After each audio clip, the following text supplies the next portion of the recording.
ஒரு மரம், ஒரே ஒரு மரம், ஒரு கிராமத்தின் விதியை மாற்ற முடியுமா?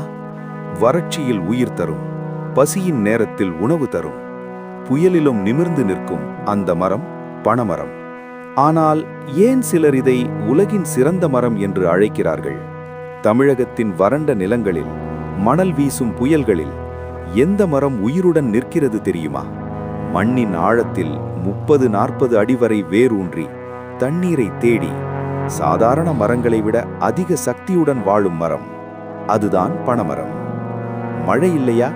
பரவாயில்லை, இது வாழும். கோடையில் உடலை குளிர்விக்கும் நுங்கு, இயற்கை இனிப்பான கருப்பட்டி, பசியை போக்கும் பனங்கிழங்கு, உடலுக்கு சக்தி தரும் பதநீர். ஒரே ஒரு மரம் ஒரு குடும்பத்தின் உணவு தேவையை நிறைவேற்ற முடியும்.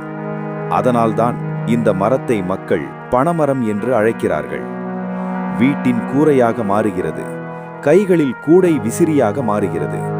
பழைய காலத்தில் அறிவை சுமந்த ஓலைச்சுவடியாக இருந்தது. ஒரு மரம் ஒரு கிராமத்தின் தொழிலையும் வாழ்வாதாரத்தையும் உருவாக்குகிறது. இது ஒரு மரமா அல்லது ஒரு வாழ்வியல் புரட்சியா? மண்ணை பிடித்து காக்கிறது, வறட்சியை எதிர்க்கிறது, புயலிலும் தளராது நிற்கிறது. அதிக தண்ணீர் வேண்டாம், ரசாயனம் வேண்டாம், இயற்கையோடு சேர்ந்து வாழும் சக்தி மட்டும் போதும். நாம் வெட்டி கொண்டிருக்கையில் இது அமைதியாக நம்மை காப்பாற்றிக் கொண்டிருக்கிறது. உணவு தரும், வேலை தரும், ஆரோக்கியம் தரும், சூழலை காப்பாற்றும். ஒரு மரம் இத்தனை செய்ய முடியுமா? அப்படி இருக்க நாம் இதை மதிக்க மறந்துவிட்டோமா? உலகின் சிறந்த மரம் எது? பதில் பல இருக்கலாம். ஆனால் மனிதனை முழுமையாக சேவிக்கும் மரம், மனிதன் மறந்தாலும் மனிதனை காப்பாற்றும் மரம், அது பனைமரம்.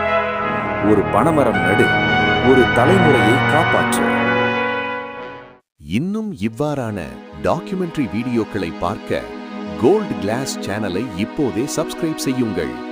பெல் ஐகானை அழுத்தி புதிய வீடியோக்களை முதலில் பாருங்கள்.